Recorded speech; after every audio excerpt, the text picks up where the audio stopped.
De plus en plus de personnes s'intéressent au marché des cryptos, veulent entrer dans la crypto, mais ne savent pas comment s'y prendre. Alors, le marché des cryptos est un marché qui est extrêmement volatile et beaucoup de gens ont perdu de l'argent dans ce marché-là parce qu'ils ne savaient pas par où commencer, quoi faire. Il y a tellement d'informations qui existent qu'on ne sait pas comment est-ce qu'on peut naviguer ces marchés-là.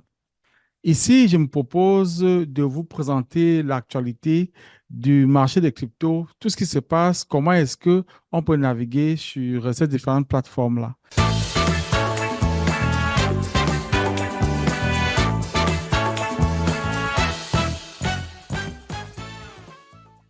Alors, pour faire de l'argent dans la crypto, il y a plusieurs moyens de le faire. Il y a ce qu'on appelle l'analyse fondamentale, c'est-à-dire l'investissement, investir sur le long terme. Il y a ce qu'on appelle le trading, c'est-à-dire essayer d'acheter et vendre chaque fois que le prix fluctue. Et puis, l'un des concepts, en fait, l'une des raisons pour lesquelles le marché fluctue, c'est l'actualité, en fait. Qu'est-ce qui se passe dans les marchés? Il est donc très important de rester très attentif par rapport à ce qui se passe dans les marchés.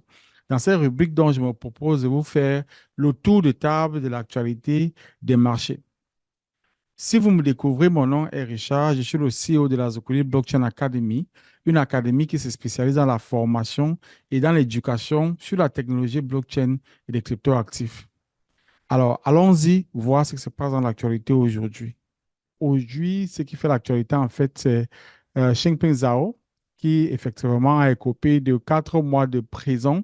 D'après les experts, en fait, c'est une sentence qui est plutôt légère, compte tenu du fait que Xingping Zhao n'a pas, en fait, offusqué les fonds des utilisateurs. La raison est vraiment celle du AML, le Anti-Money Laundering. Donc, il se dit que Shimpe Zhao n'avait pas respecté les contraintes sur le AML, dans le Anti-Money Laundering. Donc, tout ce qui est récupération des informations des utilisateurs, donc il a en fait plaidé coupable au 30 avril, donc ce qui lui a fait écoper de 4 mois de prison.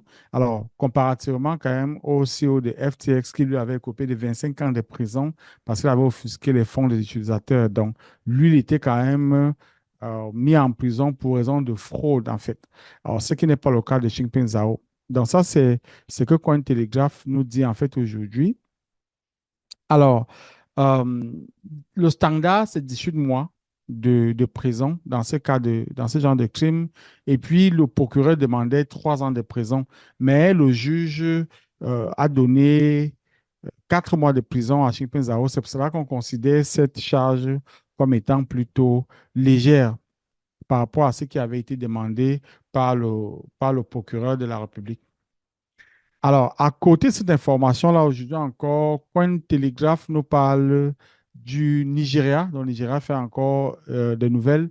Donc, on nous dit qu'il y a 4 compagnies qui ont été, à qui on a demandé d'arrêter de faire, de structurer de nouveaux utilisateurs parce qu'on a en train de faire des enquêtes, en fait, sur leur protocole de KYC, Know Your Customer. Ça revient encore à la même raison pour laquelle Xingpeng Zhao a écopé de 4 mois de prison. Les compagnies crypto, dans les compagnies de la fintech, sont accusées de ne pas toujours respecter les contraintes de reconnaissance des utilisateurs. Donc, on doit savoir quelle est votre adresse, quel est votre nom, votre prénom, où est-ce que vous habitez. Donc, on doit avoir des informations sur les utilisateurs. Ça permet de faire un meilleur contrôle sur les personnes, en fait, qui transigent sur les marchés crypto. Donc, ceci permet donc aussi au gouvernement de pouvoir aller récupérer les impôts sur ces personnes, sur les gains que ces personnes-là font. Alors, une analyse a montré que 1146 comptes bancaires ont été bloqués, parmi lesquels 10% qui opèrent dans la fintech. Et puis, c'est les banques commerciales. Donc, le Nigeria va vraiment en cabale contre les compagnies qui font dans la crypto si elles ne respectent pas les contraintes de reconnaissance des utilisateurs, de fameux KYC. Alors, de ce qui se dit, le nouveau chair de la Security Exchange Commission du Nigeria est quelqu'un qui comprend la crypto, qui comprend la blockchain. Donc, on a eu un nouveau chair qui, effectivement, dit-on, va venir assainir la situation de la technologie blockchain. Vous savez que le Nigeria est quand même le premier pays utilisateur de crypto en Afrique et l'un des premiers dans le monde entier. Alors, une autre actualité que nous présente Cointelegraph ce matin, c'est Eigenlayer. Eigenlayer qui est un protocole de restaking d'Ethereum. Et l'idée avec ces protocoles de restaking d'Ethereum, là, c'est que ils permettent de staker ces Ethereum et non seulement de gagner un petit pourcentage, mais avec une sorte de promesse, pas une promesse, mais avec un espoir que ce protocole va ouvrir son token et que va lancer son token et que les personnes donc, qui stake dans ces plateformes-là vont avoir des airdrops. Alors, ça, c'est une bonne idée. On reparlera des airdrops dans une autre vidéo, mais il faut quand même dire que les airdrops sont de plus en plus populaires dans ce dernier bull run-ci-là. Ce qui se passe avec Eigenlayer, c'est que ils ont lancé le airdrop et puis ils ont exclu certains pays dans leur lancement. Par exemple, les utilisateurs des États-Unis, du Canada et certains pays en Afrique et en Asie ont été exclus de la distribution des airdrops. Donc, imaginez que vous avez staké pendant 1 an, 2 ans. Vous savez que vous aurez des airdrops par rapport au travail que vous avez fait. Parce que les airdrops, contrairement à ce qu'on dit, ce n'est pas gratuit, c'est du travail. Parfois, vous devez dépenser de l'argent pour pouvoir effectuer ces opérations-là. Et donc, vous attendez donc une récompense après cela.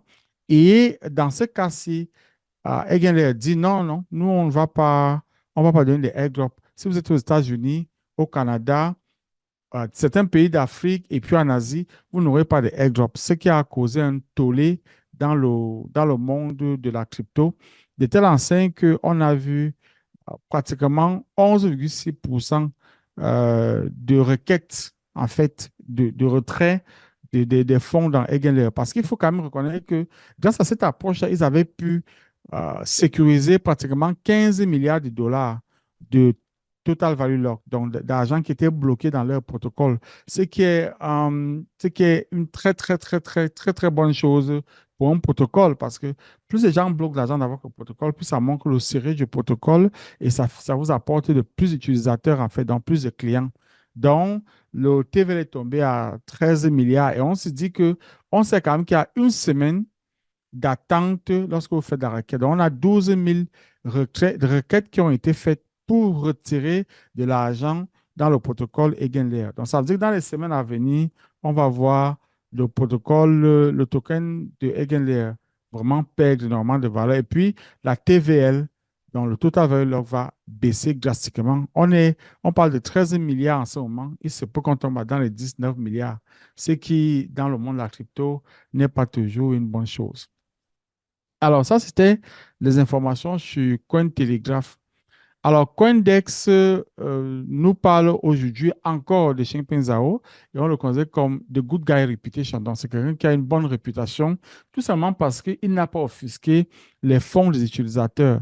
Et donc, ce qui, en fait, est une bonne chose parce qu'on sait que le gros problème en fait dans la crypto, c'est que les fonds utilisateurs sont souvent perdus.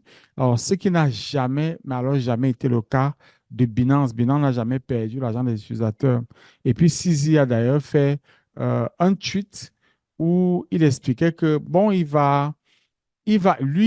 il est prêt effectivement à suivre sa sentence et que il n'a pas de problème pour effectivement euh, faire ses 4 mois de prison. On a considéré qu'en fait, les 4 mois de prison étaient plutôt légers en fait par rapport à ce que le procureur demandait. Donc, le procureur demandait 3 ans de prison.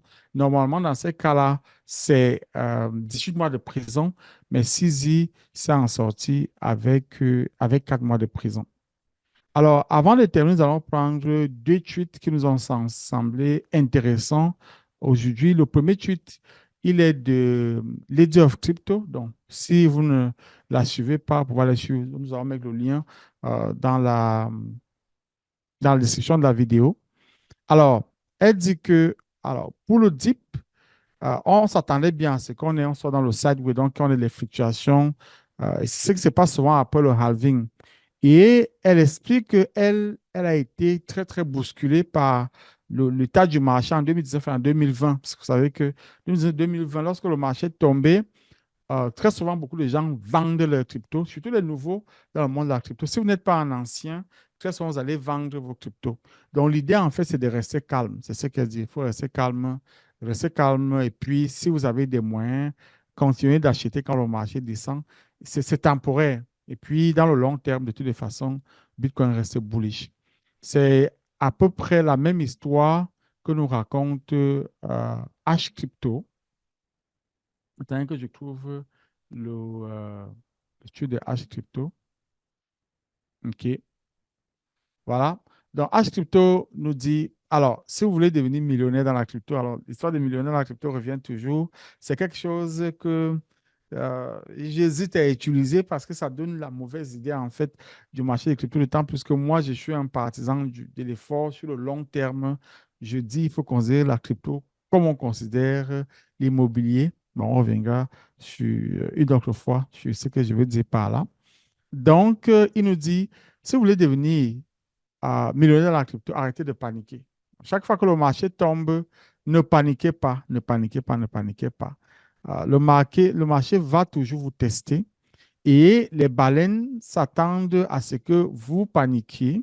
Et puis, vous allez voir dans les 12 à 14 mois le Bitcoin remonter. Et lui estime que le Bitcoin va remonter à 150 000 dollars. Moi, c'est 125 000 dollars. De toutes les façons, entre 100 000 en montant, c'est quelque chose à laquelle on devrait s'attendre dans le marché des cryptos. Bien sûr, personne n'a une boule de cristal. Et puis, personne n'est conseiller financier. Donc, c'est faites vos recherches toujours. Et puis, si vous pensez que vous avez fait assez de recherches et que vous êtes capable d'intégrer le marché des cryptos, pourquoi pas? Et vous avez des baisses de 10%, 20%, 30%. Quand le marché tombe comme ça, c'est l'opportunité effectivement d'entrer dans le marché. Donc voilà ce que j'avais pour vous pour aujourd'hui.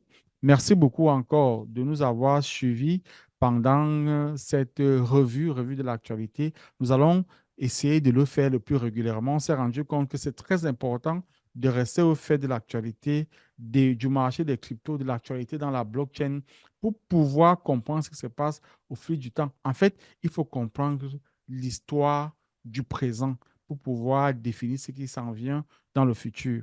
Mon nom est Richard. Alors, avant de partir, quand même une annonce publique, c'est que je ne suis pas un conseiller financier. Donc, moi, je participe à l'éducation sur la technologie blockchain et puis sur les cryptoactifs. Si vous voulez avoir plus d'informations sur ce que nous faisons, c'est la Zoculi Blockchain Academy. C'est www.zoculi.com. Nous avons une session de formation qui commence dans les jours à venir. N'hésitez pas à vous inscrire à cette formation-là pour aller du bon pied dans le monde de la crypto. Je vous dis à bientôt.